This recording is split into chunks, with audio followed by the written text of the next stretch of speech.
Carry on, Suzanne. Sorry. Is Facebook worth it? The honest answer is I don't know. The only page that I have is for the charity support group that I run, and that wasn't my choice. I was kind of like dragged kicking and screaming to that because that's how their preferred option of having contact with people. I post minimal on there because the group that I run is a Tourette's group, and that's open to social stigma. So I have it quite locked down because I have woken in the morning and had a stream of abusive emails where, abusive messages, or where they can messenger you privately, 2-3 o'clock in the morning when people are drunk and they think it's a good idea to Google, Tourette's and stuff. So I post minimal on there, and off of my Facebook page, there is actually a secret page for the group, which only group members can see that and can converse, because it is quite a personal personal what people talk about, and it's different for everybody, and I'm not happy for those conversations to be out in the wild, out in the full remit of the cyber social space. Because everybody, obviously, all those, Facebook, everyone's got an opinion, and actually what's right for your child, what's right for your family member is not right for everybody else. So I'm on there, but I'm not particularly happy, and if I could get away from that, then I would. And I have been talking about doing a website instead, because what happens is people post on there and ask questions, and I'll point them to when we're meeting, and then I'll get a stream of emails and a stream of private messages. So I end up kind of like doing the job 3 times over. And I think, why am I even on Facebook? I'm only there because I've been told I have to be there, where actually I do all my work via Zoom or telephone or email. That's where I am. And have you had any experience of anybody saying to you, oh, when now you're training to be a hypnotherapist, when you start your business, you should have a Facebook page, or you should do this and that and the other? Yes. So lots of people have the Facebook pages and are promoting their business, and when I see them I think, oh, they're doing fantastic. I just don't feel comfortable with that, or I'm not very good at it. I know I'm not very good at it. I'll just reshare something. And Instagram's come up a lot. I know nothing about Instagram. I don't really know anything about Facebook, to be fair, or any social media platform, because I'm quite old and we did it all by telephone and websites. And I like that. I'm interested in something you said there. I jotted it down. Oh, they're doing fantastic. Yeah, because I look at it and I think, oh, that's really good. I can see that. And that logo looks really good. But for me, I have started businesses a long time, had a long standing, and I've never felt the need to be on Facebook. It's all been done by word of mouth and emails or telephone or networking. Love networking. Networking is very good. Probably the best, I think, one of the best. Yeah. So that's kind of where I come from, but I feel I should be, because that's quite modern, and the way of the world and the way that are going, and my children are a dinosaur, I don't care, and I kind of like to be unique and do my own thing, but is that right? Is that actually going to get me any customers or any clients? So do you get the sense of what they call FOMO, fear of missing out? Like, if I don't have my business on Facebook, might I miss something? No, because as you all know, that sometimes, when I get in from work, I leave my phone in my bag and forget, or I've turned all the notifications off because they're annoying me, and then somebody might ring me and go, I've been trying to get hold of you all evening. I think, oh, ring the landline. Nobody has a landline these days. So I don't feel the fear of missing out. I feel that actually I left a very good job to do where I'm being led and what I really want to do, and so I should do it properly, and that appears to be the correct way. Okay, so coming back to they're doing fantastic, I have a question. How do you know? Because they tell me, I suppose. I like that answer. They said so. Has anybody else had that feeling that everybody else seems to be doing amazingly on Facebook? And I was just going to say, you know, there is this thing I've heard. I don't know if any of you have seen this on TV where they put a message on to say, oh, how lovely somebody was. Sometimes it's genuine and sometimes it's not, and sometimes it's not the people, it's maybe family members with a different name putting it on there, and it's not genuine. I've suddenly clocked that on, actually, that it might not be genuine, although, you know, it could be fantastic for them. But because of friends of mine, I do the same as Suzanne, and I'm also old.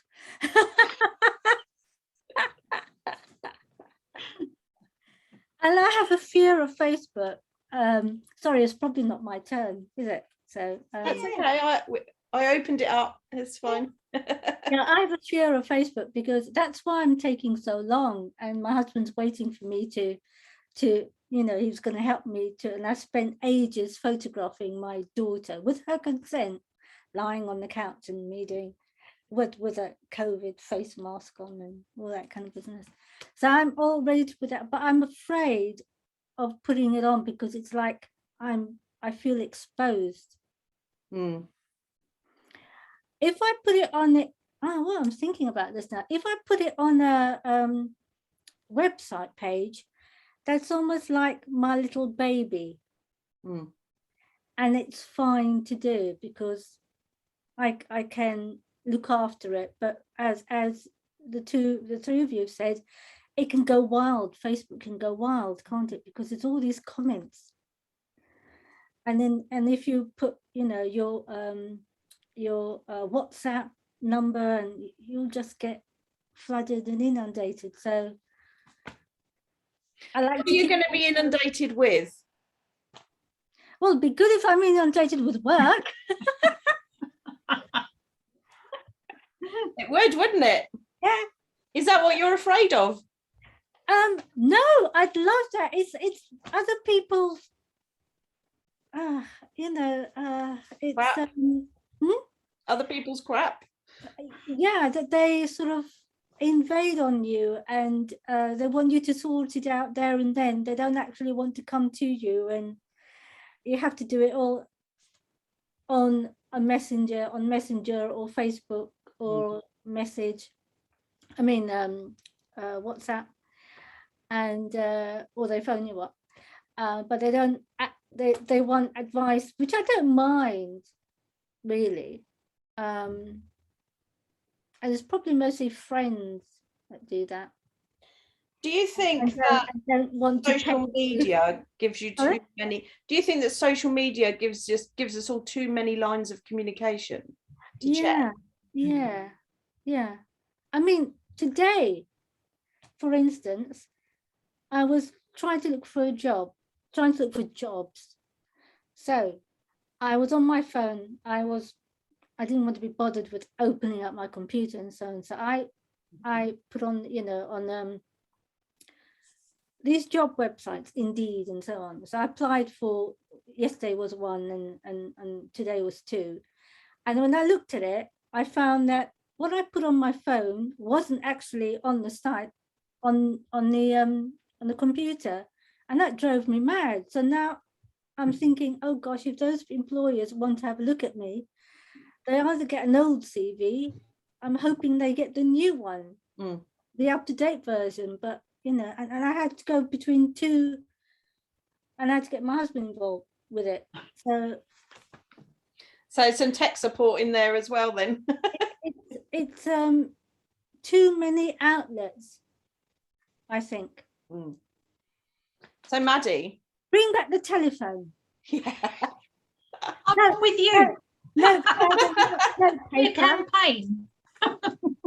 And bring back where you can just go in the shop and say, oh, I need a job. If they see advertise, I'd say, yeah, come in and start on Monday. You can't do that. Everything's on paper, and I don't look that good on paper. I I can, you know, give it the gift of the gab. You know, I can talk. And when I was younger, in the 80s, I used to talk myself into jobs, you know, and I'd start the next day. Can't do it now. Mm. So coming back to the Facebook thing, Sorry, that's all right. Maddie, what's your experience been with Facebook? I created a page, but I don't keep it updated because there are lots of different channels. So it's like, which one do I enjoy using? Focus on that. And then if I felt that there was a need, but like I wouldn't look for myself there. So I'm not drawn to put my energy into it currently. Yeah. And I think things change, it will check it, and it keeps changing. So, and I just, you know, it's like a full-time job. But I think if it was something that I wanted to, you know, use the way to find clients or to support people, then I would probably maybe find somebody to do it for me. yeah. But at the moment, it's not a priority. It's not, you know, it's a balance.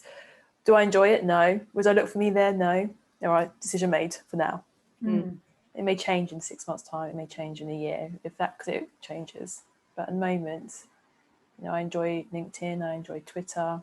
You know, I'm probably warming more now to Instagram. I'm not posting anything. I'm just finding my way.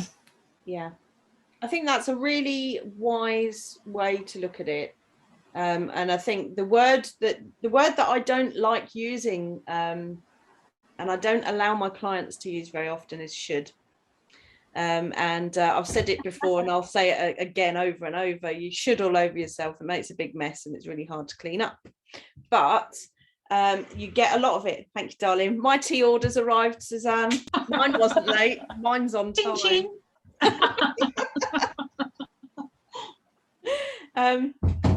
So yeah, so the shoulding problem, and social media is really good at making us think we should be doing this and we should be doing that. And there's lots of advice out there saying that you should be doing it. I remember I had somebody that contacted me because they wanted some technical help putting together a Facebook page for their business. And I went round to he was a member of the Therapist Network, and I went round to his house and I said, okay, let's sit down and set it up together. And he was just like, I've got no clue about Facebook. I don't use it. I hate it. So kind of not unlike you, Suzanne. You know, I'm on here, but I don't want to be. And I'm like, so why are you asking me to set you up a business page? And he said, because my son said I should have one. And I was like, so where do you get your clients? And he's like, oh, I go to these meetings, and I go to this like dance group thing, and because he was an osteopath, and he's like, I meet people like at the dancing thing, and I talk to people, and I'm like, so do you think you really want to spend time putting together content for a Facebook page? He's like, oh no, I'm not going to do that. I just think I should have one because everyone else has. So that would have been a complete waste of his time and money. So I didn't put him one up, and I didn't charge him because I would have felt really unethical doing that, because it just wouldn't have been any good for him at all than his particular business. And I think that's why for what you said, Maddie, which is just doing something because you enjoy being on it with social media is probably the only reason to be there, really. So for the Therapist Network, one of the things that I do is because we have meetings and we do have different people on different channels, I have a scheduler set up. So about once a month or once a week, I go in and I schedule certain posts to go out and be posted on my social media. I don't log into them. I don't really check them. It's just generic stuff that's just going out there so people remember what's on and what's happening, and can come and join in if they want to. But I'm not crafting content specifically for social media. And I have no intention of doing. If someone else wants to do it for me, then that's great, but I'm not going to be doing it because I have done it extensively in the past, and it has taken an awful lot of my time. And when you're a sole trader, like you said, wearing different hats, you don't have really the budget or the time to spend putting a lot of posts on social media. And there's all sorts of advice as well about how you should post at least twice a day on your Facebook page if it's going to be noticed. Really, to be honest, when you think about, and I know a bit about the algorithms and how they work, Facebook in particular has gone public and said, since the Cambridge Analytica scandal, and if you ever want to learn more about that and how your data is processed with Facebook, we can have another meeting, because I can talk till the cows come home on that subject, and trust. But if it, you know, since then, and when they got the Mark Zuckerberg was in Congress about it because he was in trouble, he said, I only ever intended it to be for people to stay in touch with friends and family, and it got out of hand. So it was being used and abused politically and has broken democracy laws. Anyway, I'm going to stop there because I'll carry on forever on that subject otherwise. So so the thing to consider is, if you're doing Facebook for your business, the only way you're going to be able to do it successfully is going to be to pay for it. So you'd have to really know your audience. You'd have to have your audience in your vicinity, and you'd have to pay for adverts, carefully crafted adverts. And there is a way to make that work, and you see them all the time. It's the sponsored ads that you probably sometimes even fall for, maybe click on now and then, because you're like, oh, that looks interesting. The one I'm interested in at the moment is, there's loads of them on Facebook that's saying, artificial intelligence wrote this blog post for me. You could try it too. Would you believe a robot wrote this and not a human? And I'm like, oh, I'm interested in that. I've not seen that one. Well, you wouldn't, City. I've missed it. Well, that's the point, you see, because they're tailoring it to things that I search for on the internet and things I'm interested in. So you'll see other stuff that I won't see. And that's the fun thing about networking social media websites, because they use a computer algorithm to decide what you're going to see and what you're not going to see. I completely changed mine the other day because I went down my friends list and I unfollowed everybody who I didn't really know, and I was just there, they just wanted to be friends to market to me, and vice versa. And I followed people who I actually care about, and now I start seeing more things from their feed. And I've noticed that if I don't like their stuff or comment on it, they disappear. I've had people, like my best friend has disappeared off Facebook and I don't see their stuff. My boyfriend, I don't see their stuff, because I haven't actually, they don't post very often and I haven't gone in and said anything about it. So it's just that sort explains of like, quite a lot for me. Learn, yeah. So because some people actually get hurt by it. They're like, oh, I post, my mum does. She's I like, haven't seen it. I posted something on Facebook. Didn't you see it? And I'm like, no. So why wasn't you looking? It just didn't show me. So in my opinion, and I need to be stressing very carefully that it is just my opinion and my experience, Facebook hasn't really been worth it, and it hasn't been for a very long time, unless you've got some budget to pay for advertising, in which case, if that's where your audience is, because it's really important to know who your market is, if that's where they are, then it may be worth it. But generally, it's a really good place to stay in touch with friends and family. I don't like uploading photos and things to it, but I use the Messenger mostly to stay in touch with people and arrange, you know, home education meetings and things like that. What do you think of WhatsApp? I use it because I have to. So for me, this is a trust thing again as well. Anything that's owned by Facebook, I'm dubious about, but I use anyway, but with caution. So Facebook, WhatsApp, Instagram, Oculus virtual reality, all of those are Facebook, or all owned by Facebook. And I do read privacy policies on social media sites because I'm that geeky. And you know, so WhatsApp, it is actually more secure and more trustworthy than Facebook Messenger. But I think for the people that don't really understand how to use it, yourself included, Suzanne, when it comes to notifications and how to shut up a conversation that you've been included in, I think the options need to be clearer on that, because they can get really annoying if you've been added to a group and all of a sudden it's pinging every 5 seconds because they're all having a conversation amongst themselves and you're not in it. That's why my phone's permanently on silent. You need to turn the notifications off. I learned how to do that the other day. I shut all off.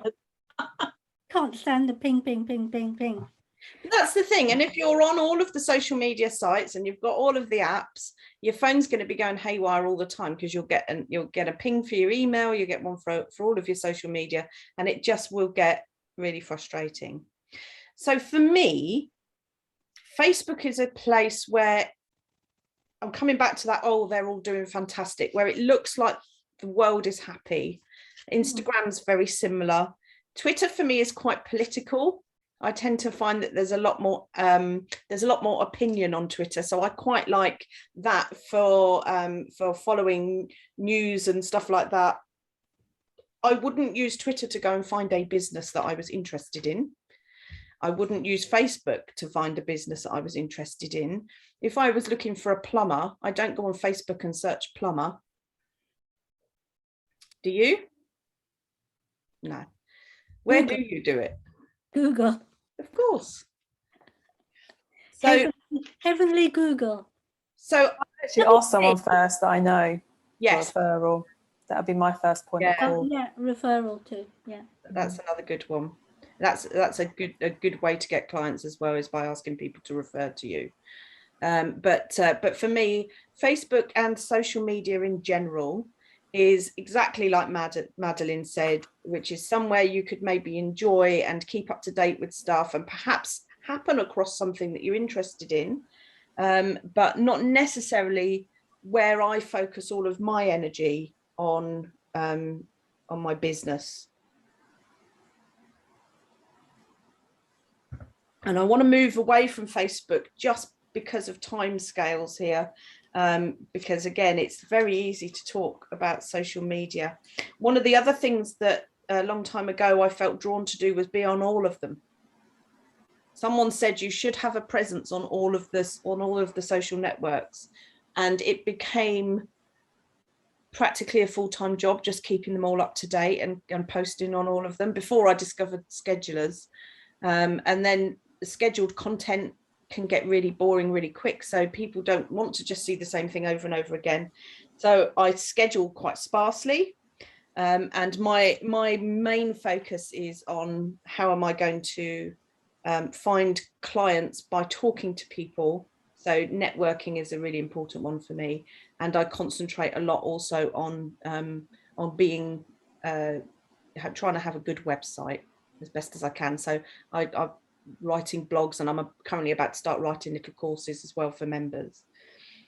So for me, is Facebook worth it? Personally, no. It might be for you. It depends on your client and where they're going to be. So it's really important that you know who they are and where they hang out on the internet. So Suzanne, you also said about LinkedIn. And Maddie, I know you said that you quite like LinkedIn. And Siti, did you say anything about LinkedIn? I'm trying to remember now. Well, my daughter was on it, so I had a look at it. This was months ago, and only today did I sort of sit down and do stuff on it. And couldn't get head or tail to, put the content on it, my profile properly. So I just left it. So we had a really good meeting from someone who worked at LinkedIn a while ago. So it would be worth going to the website and having a look at the recorded meetings, because there is a LinkedIn one on there, and that would be worth a watch for you if you're interested in LinkedIn. I'm just going to bring up the page so you know what it looks like. I'll put the link in the chat for you. thank you. You do need to be logged in with your password onto the website to be able to view this page that I'm linking to now. We had a really interesting talk by somebody from LinkedIn about how you can get business on LinkedIn and some advice. So it's worth watching. One of the things that I liked about LinkedIn above all the others is that their algorithm is slightly different. So they will do the same thing as everybody else, which is someone will post something and then it might get some likes and it might get some thumbs up and things like that. Most algorithms are only interested in comments. So somebody could like your post a million times, but if they've not said anything, you're less likely to be seen. So commenting on stuff and having people comment on it is really quite important. But what LinkedIn does is it'll follow the same thing as all the algorithms. So, you know, how much engagement is it getting? Are people commenting? Then we'll show it some more and see if more people comment. And then if they don't, we'll drop it. And if they do, we'll show it some more, and so on and so forth. And that's why some of the Facebook stuff where they've asked questions like, do you prefer cats or dogs? And people put dogs, cats, dogs. It's just to generate comments to try and get the algorithm to notice them more. And so that's cheating, and LinkedIn spots that pretty easily and tries to stop it. It's better at it than Facebook. But one of the things that I also liked about LinkedIn is that it will do that cycle of showing it and then seeing if it's still popular and showing it again. And then it will stop and say, a human needs to read this because I think it's popular. But it could just be that someone's asking, do you like cats or dogs? So then an actual real person has to read that post and go, yeah, that is engaging. The people that are commenting are genuinely interested and are saying stuff, and they give it the green light. And that's when the post goes really well and does really well. So it will go through the churning process of the computer, and then it will stop and be looked at by a human being, which is something that none of the others do. The rest are all AI based. That was true as of 2019. I'm hoping they still do. I haven't checked recently, but that was how the algorithm worked. And I liked the fact that there was a human involvement. But one of the things that I don't like about LinkedIn is that for certain businesses, it can be really difficult to be found on there because it is aimed at people who are trying to network and connect to each other in a business fashion. So just plain advertising on there and saying, hey, I'm a therapist, why don't you book? Probably won't work. You need to look at LinkedIn more like a social network for networking. So, and people do have groups and things like that on there, but the better way to deal with that is going to be to find people and talk to them. The thing that I also aren't keen on with LinkedIn is that it's really easy for people to spam you in the messages. And I don't tend to look at LinkedIn messages. And I do get a lot of people messaging me on LinkedIn, and most of it is crap. And it's really difficult for me to do inbox zero on that because you can't file things. You just get this list of stuff. And so I don't tend to, I really easily miss things that are sent to me on LinkedIn because I just get so much stuff that's rubbish. I'll tell you what I've got a lot of on LinkedIn as well lately, and that's Americans that want to marry me. Ooh. I've reached a certain age now where that's appealing, apparently. I guess they're going to have millions of pounds that they need to send to the country, and I should pay them 500 quid to transfer it or something like that. I haven't looked at those. They're all in the military. You've probably heard that sort of thing before. Nice. I'm just going to turn my light on because it's getting quite dark in here. So I think for LinkedIn, there's certainly some value there if you look at it through different eyes. So again, just blanket scheduling on that sort of one isn't really ideal, but it is more like a CV place, more like a job place. So at the moment, City, you might be all right on LinkedIn. Well, I was just curious because my daughter is on there, and my son, and my ex-sister-in-law. So I just curious as to what people put on there. And I know when I was doing it today, I was thinking, I'm not really advertising on here. I just want to be seen as a complementary health therapist. So that's just what I do it for, I guess. Yeah. Yeah, so that's have a look at that recording of the meeting that we had from the guy who worked at LinkedIn. He was definitely there to tout for business because he was no longer working for LinkedIn but wanted to make lots of money on LinkedIn. But it was good to get some insights and some insider knowledge from them. The energy of LinkedIn for me is a little more masculine as well, whereas I find Instagram is a little more feminine. It doesn't mean it's for girls or boys separately, but that's the energy that I feel off of it as well. Whether that matters or not really depends on the kind of energy that you like to have. And there's networking groups that do really well on LinkedIn because they in their networking, they then say, I'm going to go on your LinkedIn and comment, because they know how the algorithm works, and they will start commenting on each other's stuff all the time. Whether that gets them business or not, I'm not so sure. Just means that they've got good mates, I think. So, how to fit everything in? How many days a week do you think you do on admin? Or do you think you might be doing if you're not qualified or in your business yet? I do a little bit every day. Doesn't matter to me, Saturday or Sunday. So you do 7 days a week, a little bit every day?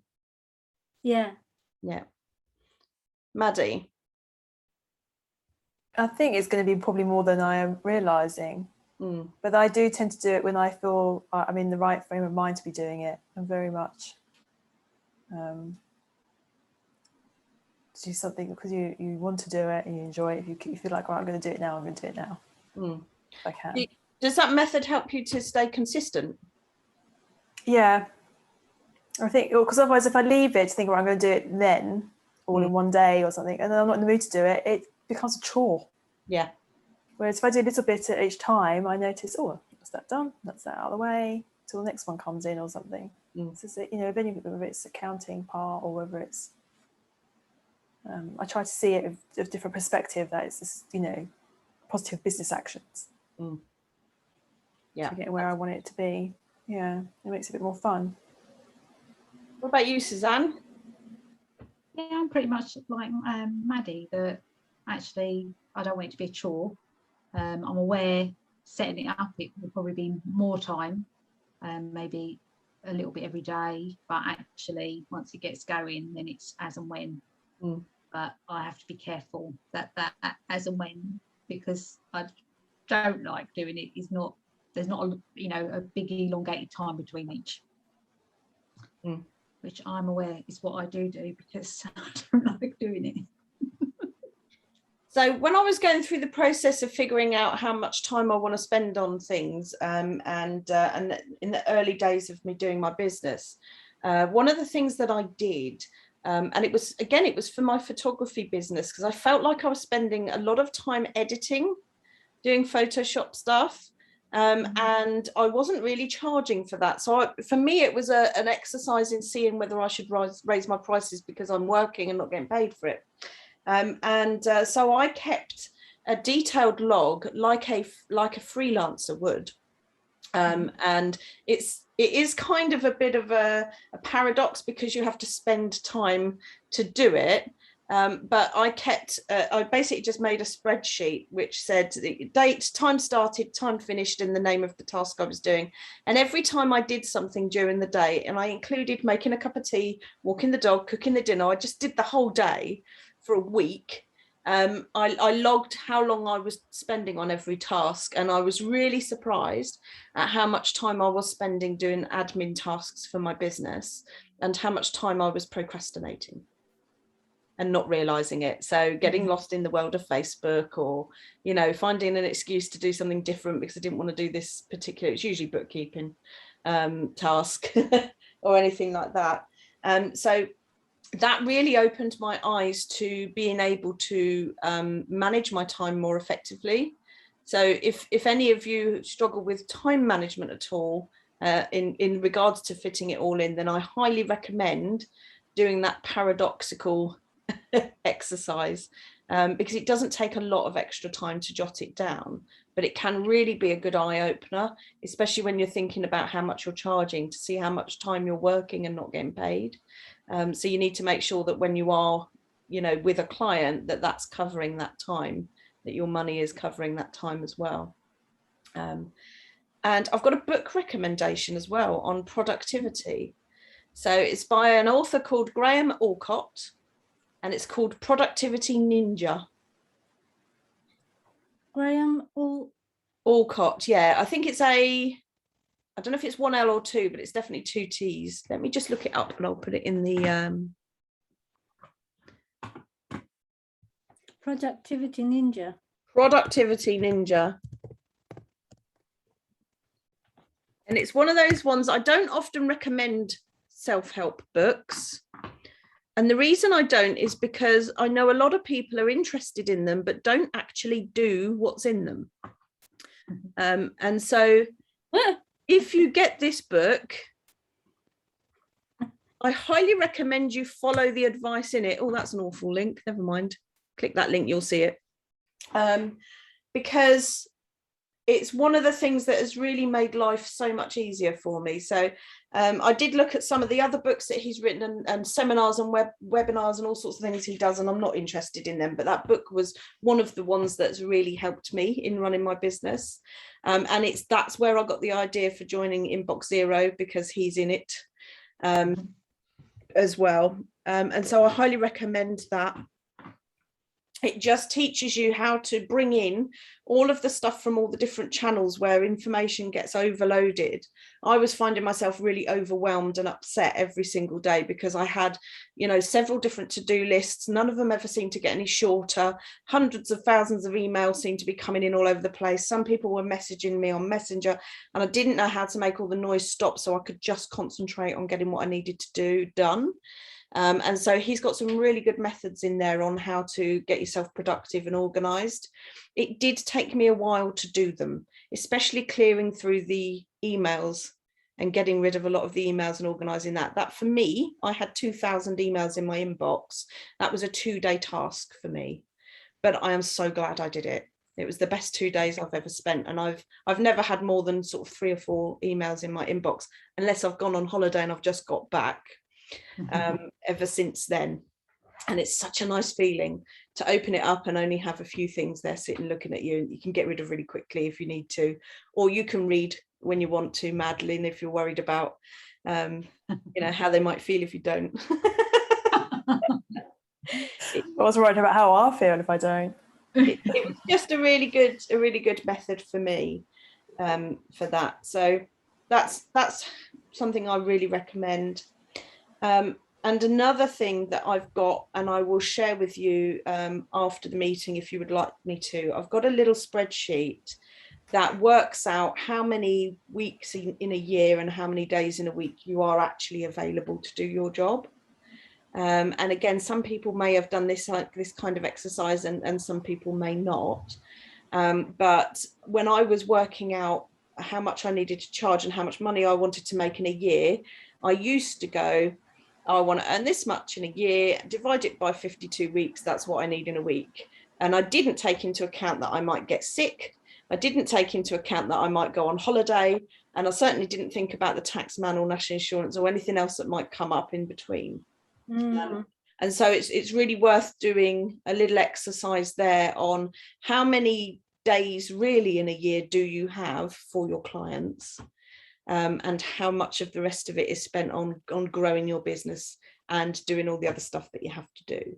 So those 3 things together, the Productivity Ninja book, the doing a log of my time for a week, and working out how many days I really am available and being realistic, because I used to pile too much on top of myself, really changed what I was able to start doing. And I find that I do get everything done now fairly easily. I don't have to spend a lot of time panicking about admin and worrying about getting things done. There are things that I have now farmed off to other people as well. The bookkeeping is going to be next because it's the one I still procrastinate on the most. So that's worth looking at as well. If there's any way you can get somebody else to do. I couldn't afford originally to pay somebody, so I have done swaps. So there have been people in the past who have given me training in return for me building their website. So if there's some sort of skill that you've got that you could do for them, there is that you can do quicker and easier than them. You also have that as an opportunity if you can't yet afford to get someone to pay someone to do it for you. Is there an opportunity there for you to maybe swap the skill or swap the task with somebody? So it's making your life easier because it would take you longer than it takes them, for instance. Has anybody else got any productivity tips? No, mine aren't very good. Do you get overwhelmed then, City? Do you find that there's too much to do and it's difficult to sort it out? Yeah, I procrastinate a lot. Mm. I really, really do. And I know I'm doing it. I know I'm procrastinating it. It's just I just do it. The only thing when I only know when I get things done is when I write a list. And the list, I only do lists when I'm going shopping and when I'm going traveling. So when I go traveling, I know exactly what I'm going to put in my bag and I tick it off and all that kind of thing. And I go, ah. But when I do a to-do list, like you said, I don't finish it. Mm. And it's very frustrating if I don't finish it. So I keep it all in my head. I don't like, unless it's really important and the people coming to the house and I've got to tidy up, so the bathroom windows, that kind of thing. And and then I get very frustrated and cross with myself that I haven't finished that, because it means I should be finishing that by the time they arrive. If I have guests or something. Yeah. Anyone else have struggles with to-do lists? I don't have. Sorry, Suzanne. No, carry on. I was going to say I don't have a to-do list because that would overwhelm me if I have it. So I have like either a grow list or just having a different perspective of it. And I think I highlight what do I have to get done today, and it'll maybe only be 1 or 2 items. Anything more than that, then it'll be a challenge because I won't then fit in the other stuff that I need to do or will come up. So I'll highlight, okay, these are the 2 I have to do, and I will focus on them first. And if I get anything else done, then that's a bonus. But I'm already happy because I've done the 2 that I need to do for that day, or I want to do that for that day, more importantly. But if I call it to-do list, and then it's already, it's a chore. But I think, a grow list, I'm totally fooling myself and I know it, but it works. Yeah. For me. So I would think, okay, grow list. If I do these 2 things, it's going to help me grow to where I want to go. It's my goals. It's what I want to be doing.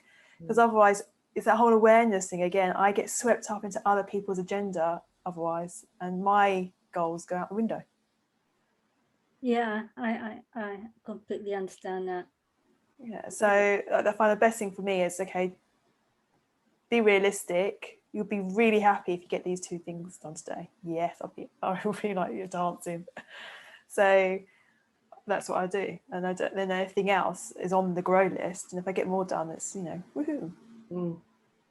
So I'm getting the impression, Maddie, that you're quite well organised. I don't like everything in my head, and that impacts my coaching anyway. Because I have to, like you mentioning earlier, the different types of coaching. Mine is very much helping to identify somebody else's questions and their answers to their questions. Yeah. So therefore, my head has to be empty. So I like everything outside. I find writing everything down better for me. Because your focus item was how to fit it all in. Yeah. Because it's so much I want to do. Right. Yeah. So what's going on there? Well, it is making sure it's every day it's working to make sure that it's my list, it's my grow list, not somebody else's. So it's having that awareness, and it's making how that becomes the habit. And so do you have any challenges around that? Yeah, it's other people. You can't stop them from messaging. You can't stop them from calling. You can't stop them saying, can we do this? Because I haven't got time to do it now. Can we fit it in that then? Oh, no. So is it a challenge for you saying no? I don't think so. I'm just interested why you picked that one when you seem to be... Well, to give examples, because that's what comes up. I think, as far as I'm aware, I don't notice that in myself. But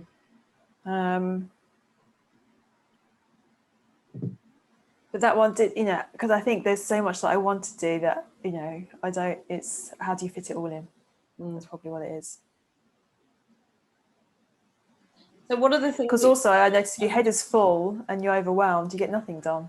No, that's it, isn't it? In fact, the complete opposite ends up happening, doesn't it? Yeah. And also, I think somebody said to me they have about 5,000 things going on in their head. And I was like, pay attention how often those 5,000 things are the same things, and every day they're the same things, because we often think the same thing every day.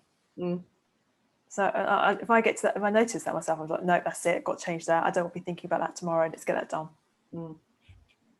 And I think that's the key. And there used to be, I used to have a similar problem in a job I used to do, because I had a lot of paperwork to fill in, and I never noticed, but I used to pick up the piece of paperwork and go, right, do that later. And then end up picking up that same piece of paperwork and going, oh yeah, I didn't do that yet, I'll do it later. And somebody once said to me, you need to draw a little dot every time you pick up that piece of paper, and then you'll know how many times you've picked it up and not done anything with it. And you shouldn't really be having any dots on any of your bits of paper. It's like a very interesting way of noticing the things that happen without you really thinking. And I think, you know, what you were saying there is something very similar, but in a mental capacity, that you need to notice when you're picking up your pieces of paper mentally too many times, the same thing. So I'm really glad that you brought that up, because that is something that's so easy to do. And so self-awareness is really important, isn't it? That you catch yourself and the little, what the Buddhists call the monkey mind, that's chattering away, and decide whether you're going to be paying attention to that and whether it's important. Or it's the level of frustration. That's the key indicator for me. If I'm frustrated, why am I frustrated? Is it because I keep putting it off and getting, you know, then I'm like getting frustrated, I keep putting it off? Because I'm very much, you know, I want to do something, I feel like doing it. But sometimes if you're going to put it in your calendar to do it then, Mads. Otherwise, you know, you're going to be frustrated. Yeah, so trying to avoid that. So that's another thing, isn't it? It's like avoiding the procrastination, like you were saying, City, about procrastinating.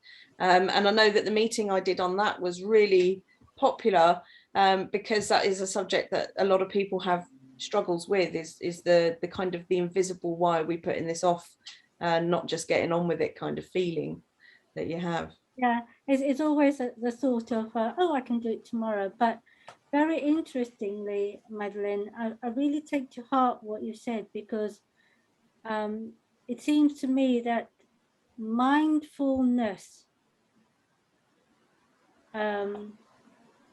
consciously, is it Claire? Is it Claire? That's Claire, right? I'm Claire, yeah. It's got to change my name on there. It's mindfulness activity, isn't it? Being, as you say, being conscious of what you're doing. And I think I should be like that. I should become that. It will help me being conscious of everything that I do. I think being present helps. Yes. Being present with what we're doing. Are we thinking about the future, or are we thinking of what we should have done in the past? Not so helpful for us now. There's that should word has come up a few times there for both of you.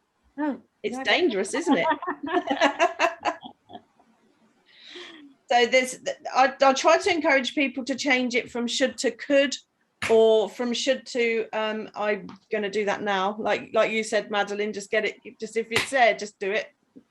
Yeah. Oh, I want to. Yeah. Because ultimately you do. Because it's going to give you, it'll lead to where you want to be.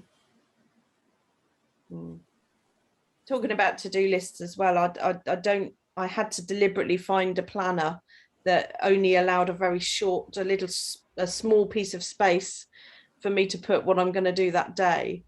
So I've got like a weekly, I don't know if you can see that at all, a weekly one, and I just have each day just has a very small space, because I used to have an A4 diary and I'd write this great big long list in every day of things that I'm never going to achieve in a day, and so now I just have one or two tasks like you, Mad, that didn't have to be done, otherwise I'm going to be really annoyed with myself and just keep wanting to do it and never getting around to it. But I, you know, what resonated with me also was what you were saying, Madeline, about your growing list, and you only do 2 things. So when I write my to-do list and I look at it during the day and I think, oh my God, and I'm running out of time, and I think, oh no, I can't do that, then I gently delete some of it and just go on the ones that are really important that I have to finish, just to make myself feel better that I didn't finish the list. So yeah. I used to make myself feel better by transferring some of them to a different to-do list just so I could cross them off the one I had them on. Just the act of crossing it off made me feel better. It's about fooling yourself, isn't it? You can do it in either way. Yeah. So the other thing that came up, and I'm aware that we're kind of running out of time a bit, I think I tried to fit too much into tonight's meeting, I got very excited, was the websites. So, and I see this again, time and time again with sole traders, is comparing themselves. So when people have a website, and what we said at the beginning, City, that you said you was comfortable with, which was just being yourself, it's almost like a website creates a filter from that. So and this comes up for some of my coaching clients repeatedly, which is I talk this way, but I can't put it on my website because it might not seem professional enough, or it might not be good enough, or I don't, you know, and not using your own language. And what that actually ends up doing, you know, while I don't recommend like a blog post full of swear words or anything like that, but if you are somebody who's, you know, a little bit more relaxed like me, then I try to speak more like myself when I'm writing articles. And the reason being is that if somebody comes to your website, they want to get to know you, particularly if you're going to be helping them with something. So in the form of a coach or a therapist, what you want to do with it is to build some trust. And I see, I'm going to use the word shit. They're not shit on purpose, but I see the same old time and time again, where it's a one size fits all. They've gone to a website designer. The designer's gone, oh, this might look good. Other therapists have their website looks like this. So I've noticed that that like a certain shade of green or blue seems to be quite popular in a lot of therapist websites. The green definitely is. Or lavender. A lot of people have got green logos and whatnot. Or lavender even. Lavender, yeah. and so they'll go and get this website and they'll be like, okay, so I want it to look like this other person's website because I really like them and I follow them and so on and so forth. And the problem that you end up with is everyone's website just looks the same. Is that a problem?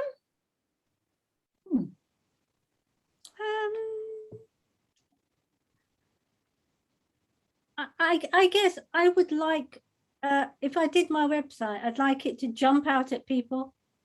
And make them want to read what's on it. But I find also with some therapists, they put their history down, and I don't know whether I feel comfortable. You know, the journey. You have to put. Do you have to put the journey down? Well, what do you have to put in your website? In your website, because it's yours and it belongs to you.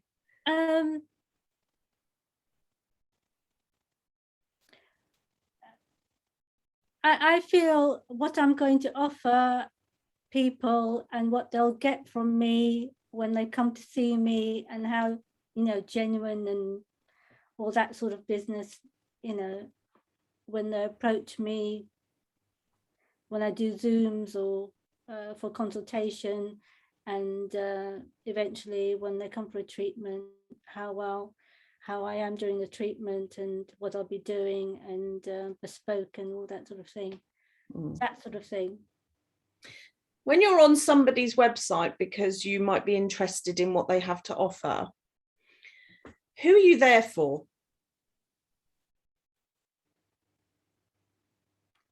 For yourself. Yeah. Because you're looking. Yeah. For something, you're in it for you, aren't you, really? Yeah. And that's one of the real things that I don't see people doing is turning it around and talking to the person who's reading the website. And so I see an awful lot of, my name's so and so, and I trained in this, and I do that, and I do this, and I do that, and I offer this, and I charge that much, and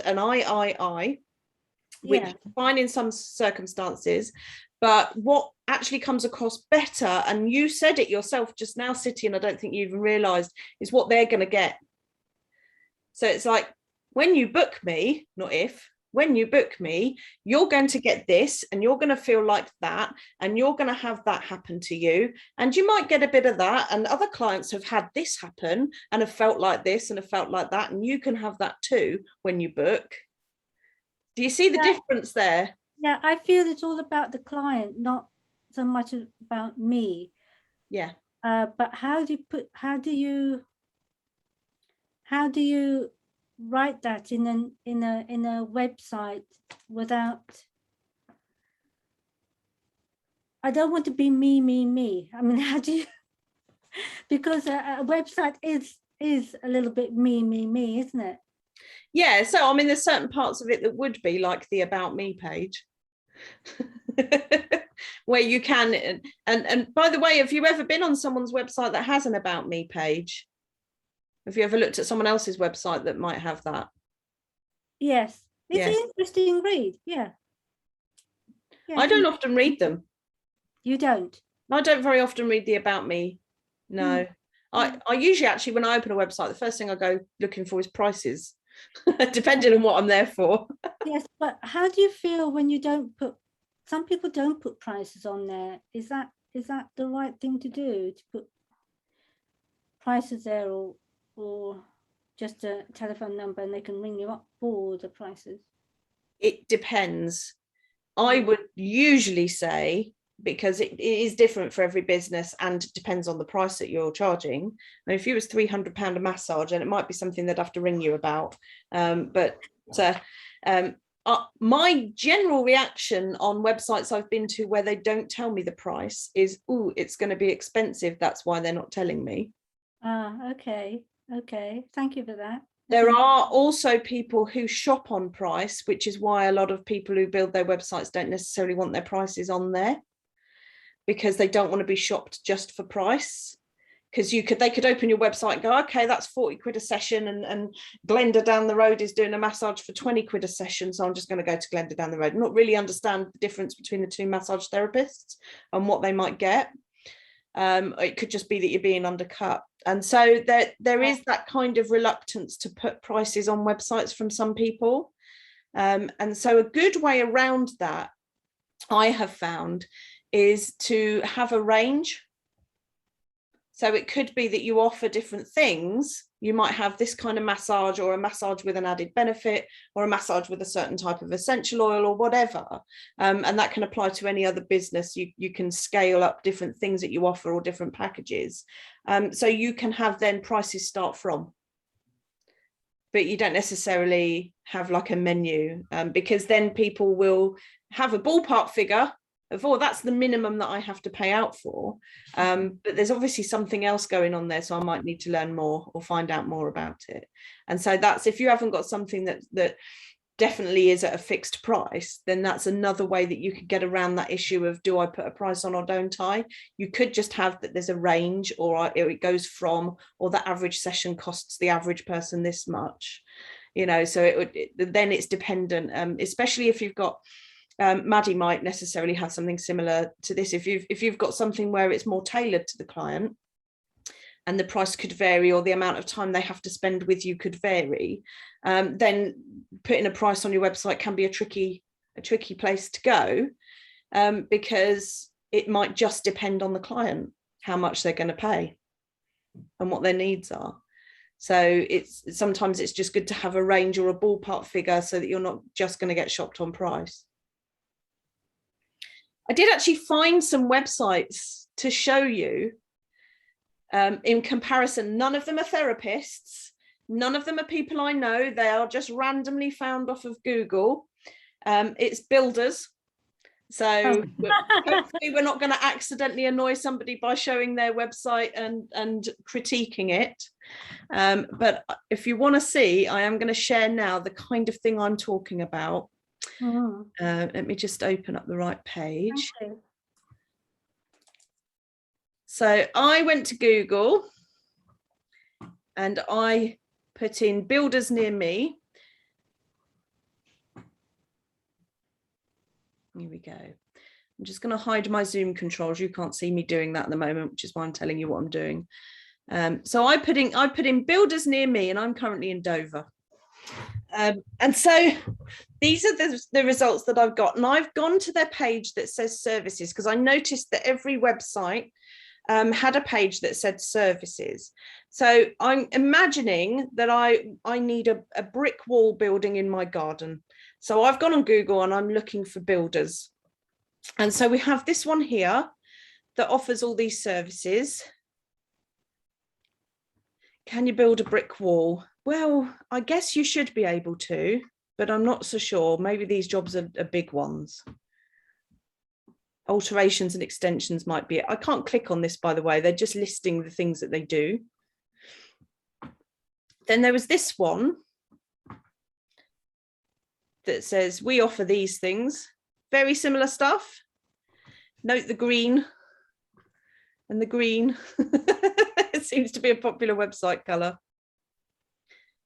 And so I was like, oh, okay. And then there was this one, blue. And the services that they offer. Well, I've got to read all that to figure it out. So there's no going through that one quickly. And then there's this one, which looks a bit different, but again, it's kind of just a list. None of these have got prices. There's no price ranges or price ideas. And for a builder, I can well understand that, because every job is going to be need to be quoted and will be bespoke. So I wouldn't expect a builder to necessarily have prices on their website. But looking at these, that one, if I phoned these 4 builders, I'm wondering what's going to convince me which one to choose. What are your thoughts on these? I think if you're going to call them, for me, it'd be the conversation with them. Yeah. And if I'm going to want to speak with them and engage with them on a continual basis, because if it's going to be something that's going to be a hassle or a faff, or is it going to be something that's going to help? Mm. Do you think there's anything that these websites could do to make you more likely to book or phone them instead of the one? Like I'm drawn to this one myself personally, Bentley, one? to call them first. Yeah. Yeah. Why do you think that might be? It comes across as cleaner. The website, it's like clarity. Yeah. I think they also had an image on there of a brick wall being built. So straight away I was just like, oh, there we go. Let's have a look. Somewhere they had one. Yeah. Which page it was on now. Lots of bathroom stuff.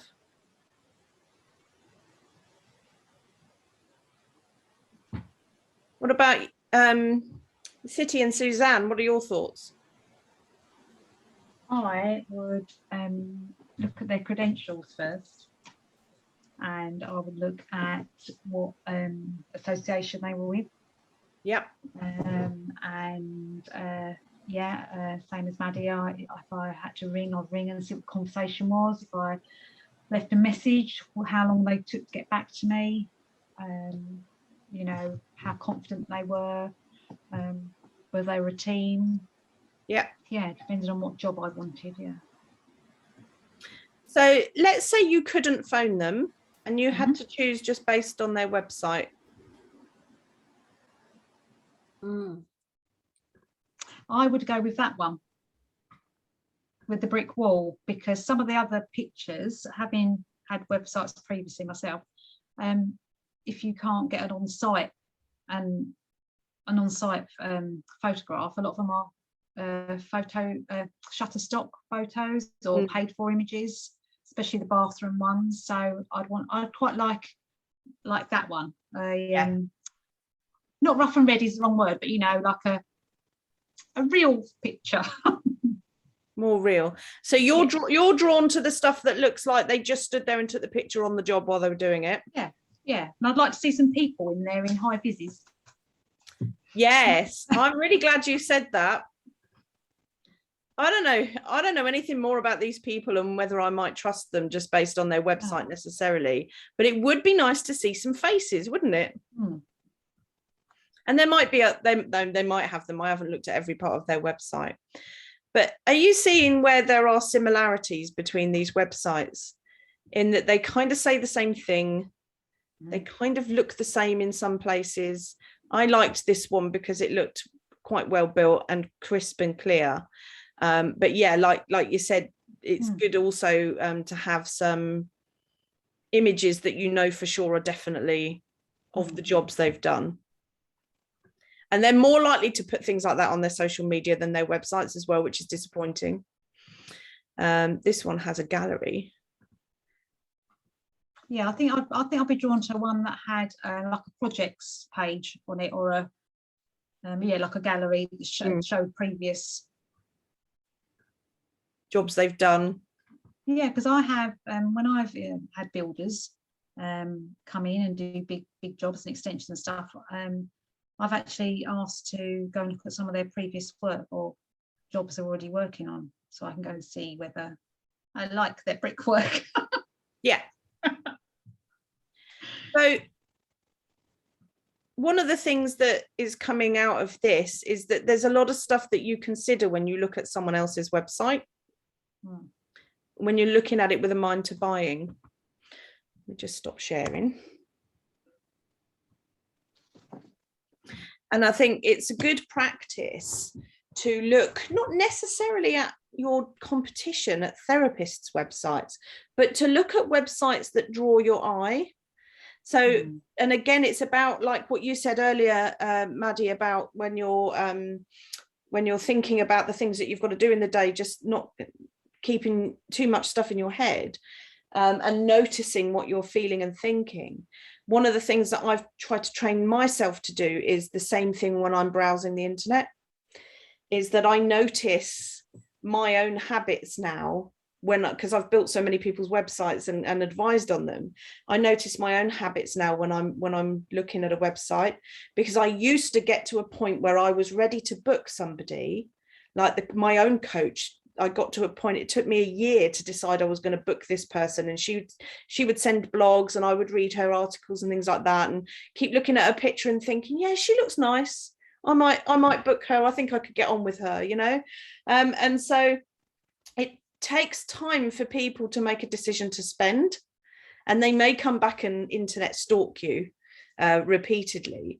And so one of the things that is good for you to do, especially if you don't have a website yet, or if you're looking at improving your website, is just notice your own internal thoughts and your behaviors when you're looking at websites that you're actually going to buy from. Yes, ones that put you off as well. Yes, I agree. But for me also, trust is a big thing. Yeah. And trust is a difficult thing to portray on a website. If you're not showing your picture and you're not being your true self and you're not writing for the people that might become your clients. And I am going to have to stop because we're over time. Sorry, ladies, because websites and the best way to put them together is something that I like to talk about.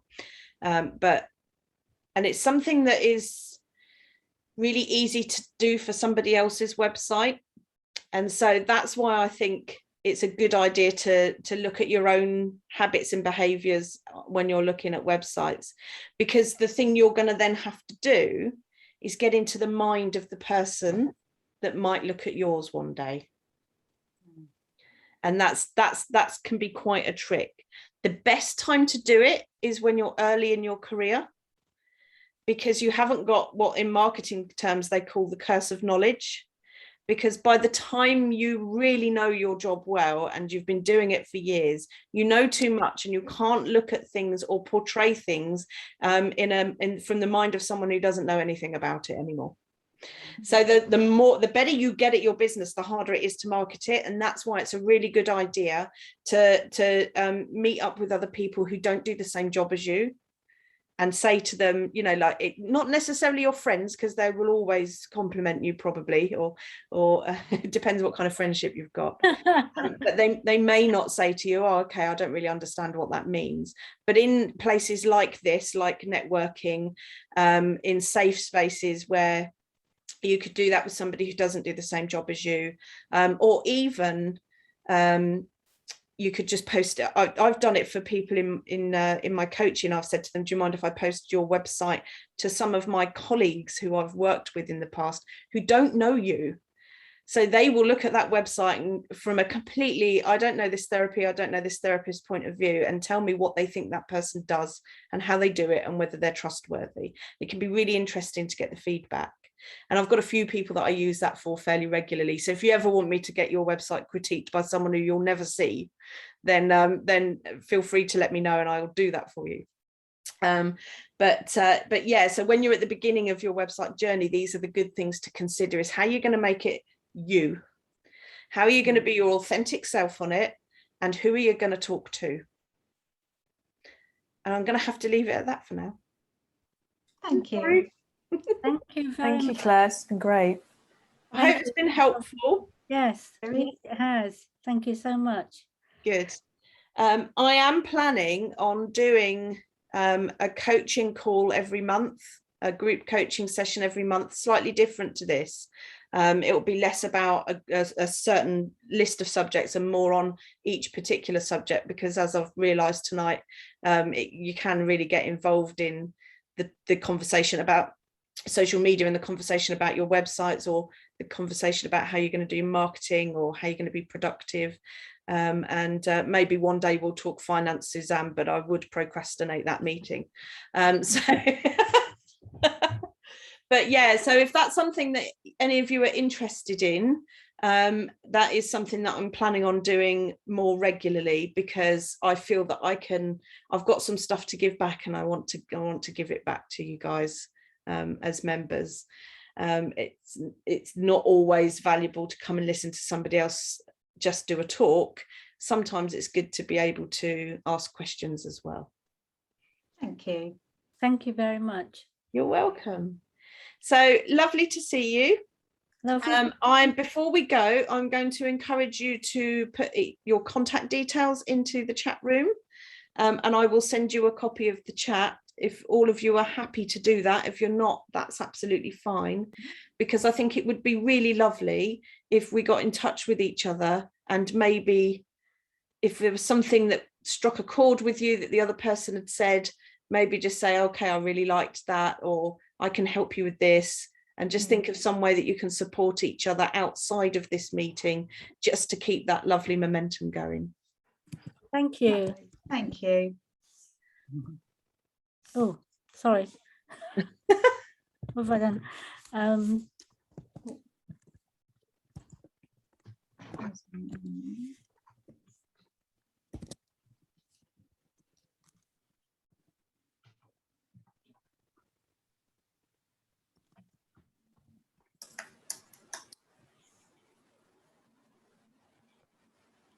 Oh, did I put and?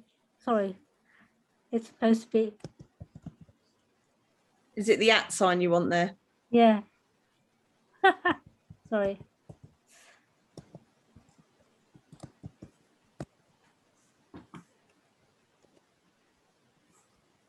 I was going to share with you some articles that I've written about content and websites, and how to work out what you should be charging and things like that.